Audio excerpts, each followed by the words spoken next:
At the risk of spoiling all suspense, dear viewer, I'll go ahead and open with a quote from Press Secretary Ron Nessen about his time hosting NBC's Saturday Night. Looking back, it's obvious that my attempt to smother the ridicule of Ford by joining the laughter on Saturday night was a failure. And it is obvious, to me anyway, even watching 50 years later, that this couldn't have possibly turned out well for Nessen or for Ford. That doesn't mean it's not a fascinating train wreck to witness, though. What we have here is a struggle between two parties, both of whom think they're getting one over on the other. Nessen had become aware of Saturday Night's coverage of Ford early on when he happened to tune into the Buck Henry episode, only to see himself being portrayed by Henry in a sketch alongside Chase's Gerald Ford, and was immediately intrigued but worried by what he saw. He correctly pegged what he called the stumblebum problem as a legitimate liability for his candidate, so when he met writer Al Franken at a primary campaign stop in New Hampshire, he was very interested in Franken's suggestion that he appear on NBC's program as a guest. Nessen says in Hill and Weingrad's Saturday Night, "You lose by getting all huffy and complaining or demanding they stop it. You win by showing you can laugh at yourself and take part in the thing." Franken, for his part, thought it would be a great get for the show, surely, but also that it would be a fantastic opportunity to needle the establishment right to their faces on the show's own terms. He was right on both counts. Although light on truly big laughs, this one certainly goes down as one of the most historically notable shows in the history of SNL, and possibly the most consequential of its first 5 years.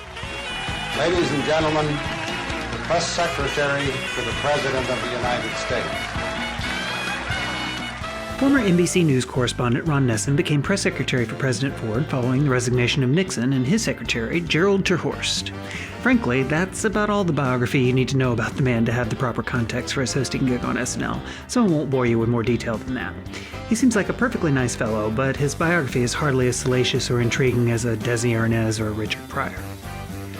After Franken's initial overture, it had taken some convincing of their respective parties by both Franken and Nessen before either thought there was anything to be gained by having Nessen host. Lauren worried that welcoming the very establishment figures that they ridiculed risked defanging the show as Nixon had done to Laugh In, and the Ford administration boffins feared potential voters would be turned off by the show's crass and offensive humor. The catalyst which helped assuage the two parties' concerns was NBC publicist David Tebbutt booking Chase to perform at the White House Correspondents' Dinner in Washington, D.C. Both sides had managed to compromise and meet each other's demands for creative control over content, and the event had gone over quite well. Aykroyd and Belushi joined Chase as his Secret Service agents, and the routine had been well received by the press and those in the administration. The president had even joined in the fun that day, introducing himself by pointing at Chase and saying, "I'm Gerald Ford, and you're not." Chase's performance that day and his rapport with the president backstage after the event persuaded Nessen to go through with hosting. Perhaps the first mistake Nessen made as host was to play the really important guest card and show up for his first rehearsal on Thursday rather than Monday the week of the show. This meant the writers had several days to work up material without Nessen there to protest, and that the momentum of the show kept Nessen from demanding changes later in the week without potentially derailing the whole thing. Now, Nessen had been guarded with the writers about the political material he would and wouldn't do in his sketches. He at least knew enough not to let them make him say anything too outrageous or offensive on the show, and the pre-taped material Ford had recorded had been similarly innocuous. Instead, the writers decided they'd take their stand against all this political hackery by making the rest of the show around Nessen and Ford's bits as raunchy and squirm-inducing as possible for them. Lauren claims that technical issues, there was a tech union strike that week, had led to some more thoughtful political material they'd written that week being scrapped in favor of easier-to-shoot sketches with less camera movement. But the writers all seem to agree that this is not the case, that they had purposefully written the material not to meet any technical challenges, but to offend the president and his supporters as much as possible. We'll get to that material soon enough, but first we have Nessen's monologue. He does a few innocuous bits on what it's like to be press secretary for Ford. It's the precise sort of polite and toothless humor that Lauren worried about trafficking in, letting Nessen gently rib the president's clumsiness just to show they're in on the joke. Nessen then takes a call from the president on a big red telephone, a collect call no less, and is informed he's fired. He somehow manages to take even that straightforward gag and not get a laugh out of it. This sets the tone for the rest of Nessen's screen time, really. It's basically a triumph when he doesn't trip on a punchline, and the laughs come, when they come at all, from the strangeness of his being there in the first place.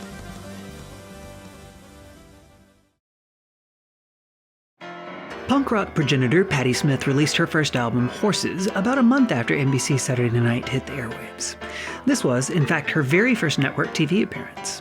I can only imagine how strange it must have been to debut on this particular episode, when she could be reasonably certain the President of the United States would be watching her from the White House. If it made her nervous at all, you really can't tell by watching her, though. It's worth noting that since she played after midnight, it was technically Easter Sunday when she opened her performance with the line, "Jesus died for someone's sins, but not mine." I don't know about you, but I have trouble imagining anybody working for a Republican president these days enthusiastically introducing a group who leads off a show with such a sentiment. Nevertheless, Smith and her group begin with their punkified cover version of the track Gloria by Van Morrison's old band Them.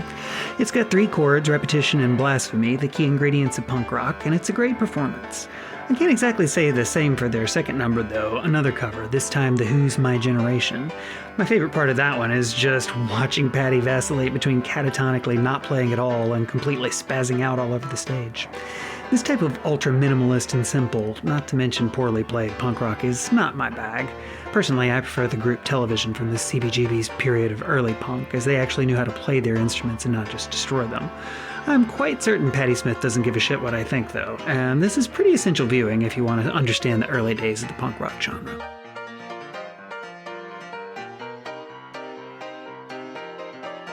Bill, don't call me Billy Crystal, is here to regale us with a routine which, there's no other way to put it, comes off racist as shit through the lens of 2022. To be clear, it's not mean-spirited, it's just broad in a way that has come to be seen as really offensive. Bill starts off by introducing himself and telling us about his family's history in the jazz recording industry. So far, so whatever. He then tells us he recently ran into a friend from his childhood, an old jazz musician his pop had helped put out some records, and he treats us to a monologue as the musician. We're then subjected to what feels like 20 minutes of Crystal impersonating an old black man. Can you dig it? I knew that you could. Yeah. I cannot dig it, but I can almost see what he was going for with the characterization. It's even somewhat impressive for such a young fella as this to convincingly portray somebody as much older with no makeup or prosthetics. That's where my compliments end, though. The material itself goes nowhere. It's all attitude and delivery with no substance or punchline. The old jazz man tells us about how things are going in his life, talks a little about some gigs he's played, and repeatedly spouts the not at all tiresome catchphrase, Can you dig it? I knew that you could. Yes. To the point it becomes powerfully annoying. It's hard to believe this interminable piece is the one which manager Buddy Mora threw such a fit about Crystal being asked to trim for the first episode, because no way in hell did it need to be this long. It could have easily been edited to the length of Valerie Bromfield's piece and been no less entertaining. Nevertheless, Crystal probably had a larger audience here than he would have on Show 1, considering the publicity behind Nessen and Ford's appearance. It's tough to make a call in a not very strong show like this one, but I'd give this piece the coveted worst award thing just on principle. It didn't need to be here, adds nothing to the show, and succeeded only in making me look forward to Crystal's eventual tenure on SNL less than I had done.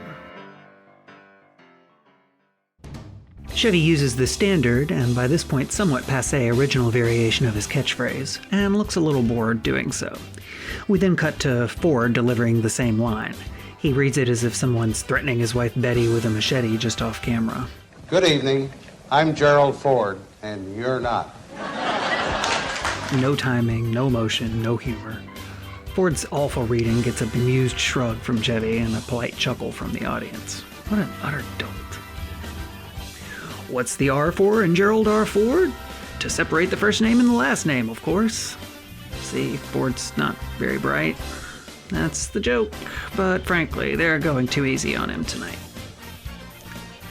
They don't take it easy at all on Ford's opponent, Jimmy Carter, though. Still battling over the connotations derived by the press over his use of the term ethnic purity, Jimmy Carter today denied that he was only referring to Aryan and Nordic neighborhoods. He says he is firing his speechwriter, Bernie Goebbels. At a campaign rally in Poland, Pennsylvania, the former governor appeared optimistic about the outcome of the next primary, saying, quote, "Today Poland, tomorrow the world." More Franco stuff. Lorraine interviews Nessen, who is apparently Franco's press secretary. Sure, why not?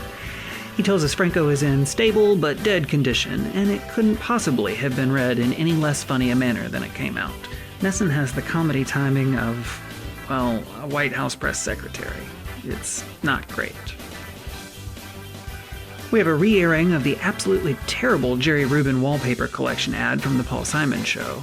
I can't believe somebody thought this was good enough to air once, much less twice. Perhaps they chose it just to annoy Ford. Finally, we have Emily Latella all a Twitter about presidential erections. She means statue erections, but it hardly matters. This is another one of the jokes intended to annoy Ford and his people, and the writers had originally wanted to go the more obvious penis route with the gag before Lauren overruled them with the statue angle.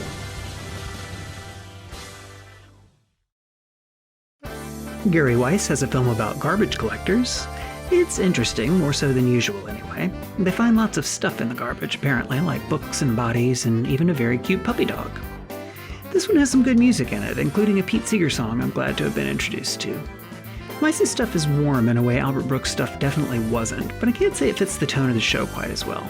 Perhaps, though, after all the gross-out skits they featured in this episode, they needed something a bit more welcoming than Brooks' amateur surgery, theatrics, and bad attitude.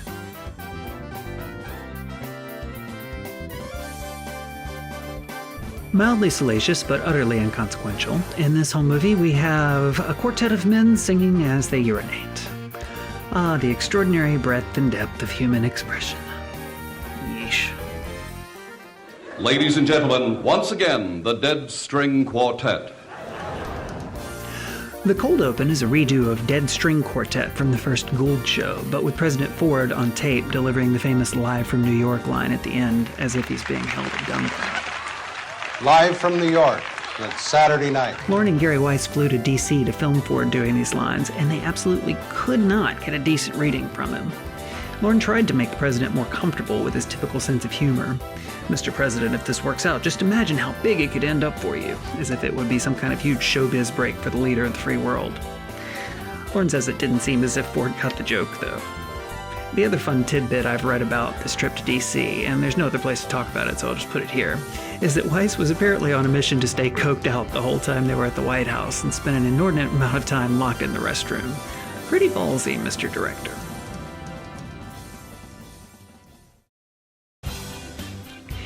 In what is unquestionably Dan Aykroyd's standout sketch of the first season, we see him dial his pitchman character up to maximum intensity to really sell us his breakthrough blending solution, the Super Bassomatic 76.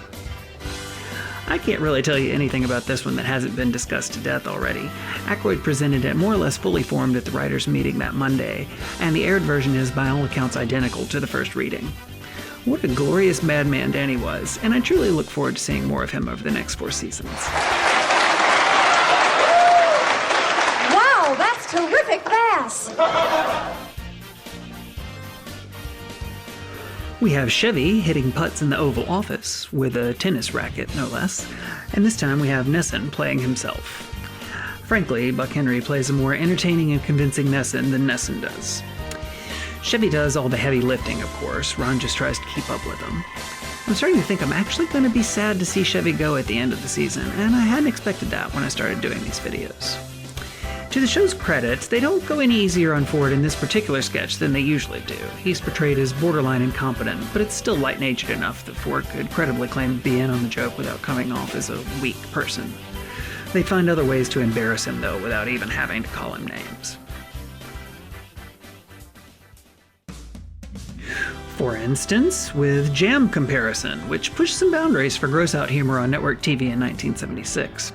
The cast does a great job describing their various disgusting jams, and I can only imagine the meeting O'Donohue had with the writers where they came up with such names for preserves as mangled baby ducks and 10,000 nuns and orphans eaten by rats.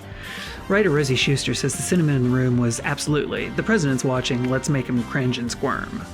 I'd say between the bawdiness of some of the sketches and Patti Smith being Patti Smith, the show succeeded. Nessen tries his best here to portray 3 press secretaries to famous leaders Catherine the Great, Oedipus, and Thomas Jefferson.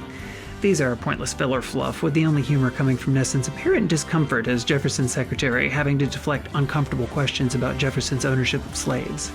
Like I said, it's only entertaining because Nessen seems miserable, but that's at least something. In which David Eisenhower is outed as Deep Throat by hilariously failing a polygraph. This is a long video already, so I'll just say that this isn't very funny, and that if I was the Ford administration, I'd probably have wanted them to bring up Nixon a lot less often than they did. The next season, SNL would famously re-air portions of Ford's pardon speech, in fact. Perhaps Lauren felt reminding everyone of Ford's extraordinarily unpopular political move right before the election would be a form of penance for allowing Nessen to attempt to co-opt the show.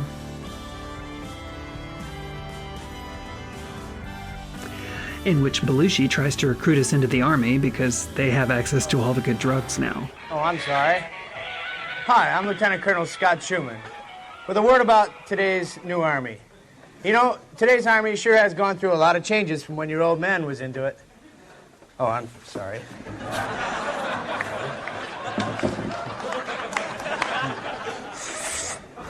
He's pretty wonderful here, just playing Belushi in an army uniform. Because now, it's an all-volunteer army. I mean, you don't have to be there if you don't want to. A joint venture, indeed.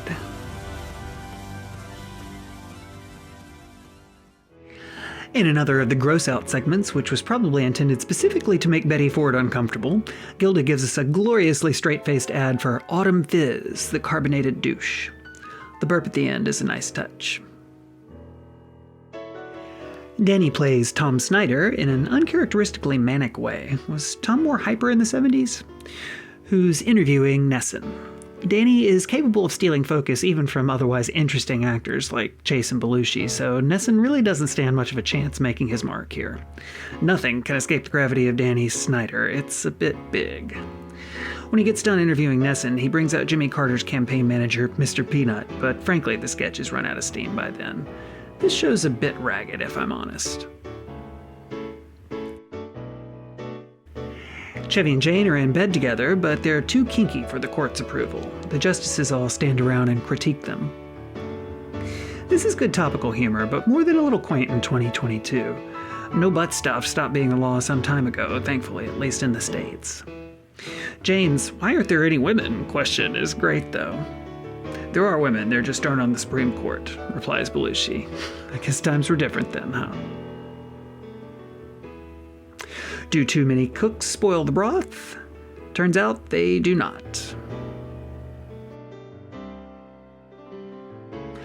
I think we've pretty well covered everything that happened on the show, and Nessen's outro is also pretty straightforward and inconsequential. He cracks a joke about wishing he could come back for next week, mainly because Raquel Welch will be hosting. I hate to spoil it for you and Nessen, but beautiful lady or not, Raquel did not make for much of a host. They have some minor technical issues at the end, which I find kind of adorable. I love when things go wrong, even if it's just finishing a few seconds early and having awkward dead air. Dead air was the least of Nessen's worries, though. Once the curtain fell, Nessen attended both the official after-party and the after-party at Paul Simon's house, where after several drinks and a few puffs on a joint, he began to come off as pretty smug and satisfied with himself. O'Donoghue claims Nessen's essential message to them, inebriated as he was, "You thought you'd get me, but I got you." At least for that evening, he felt he and Ford had triumphed, that they'd co-opted the show that had been tormenting them and come out victorious. The consensus back in D.C. the next day, however, was that they had not. Most White House staffers were said to have found the show distasteful, and some even called for Nessen's resignation that very morning. The president's children, who regularly watched the program, and his wife Betty, who tuned in for the first time, both said they were disappointed by how Ford had come across. Betty tried to put a positive spin on it, saying she and Ford thought the White House material was very funny. We both laughed and had a good time. She admitted they found some of the other jokes a little distasteful, though, and stated she didn't want it to appear that her husband was endorsing that kind of humor by appearing on the program. The entertainment press, and even the major news outlets, were largely dismissive of Nessen's appearance as a backfired publicity stunt, or even a critical error in judgment on Ford's part. The Boston Herald-American wrote, "Instead of foiling the tormentors, it came out like a presidential endorsement of the usual Saturday night shenanigans. It didn't do anything for the dignity of the presidency either, and respect for the nation's highest office is something we desperately need in these troubled times." Now, that sounds like a bunch of sanctimonious cluck-clucking to me, but it doesn't really matter my opinion of it today. It matters what folks thought at the time, and at the time, very few thought this whole thing had worked out to the president's benefit. As one op-ed contributor to the Washington Post put it, "If Gerald Ford agreed to let Nessen host Saturday night, I don't see how I could vote for a man who could be so dumb." Nessen would later come to the conclusion that Saturday night had been out to get him from the start, and maybe they had been. He seems like a pretty genuinely nice fellow, and I kind of hate that he had to be the one made an example so the political establishment could learn an important lesson. Try to co-opt SNL for your own devices at your own potential peril. For their part, Chevy and the writers were firmly convinced they had a hand in helping defeat Ford in the 1976 election. I don't know about all that, but this particular debacle certainly didn't make things any easier for him. Next week would be a comparatively low-pressure affair, but not a particularly pleasant one. Host Raquel Welch was by most accounts prickly and distant, a condition probably exacerbated by the men on the staff's constant ogling, remarks about her appearance, and inappropriate sketch ideas. Stay tuned.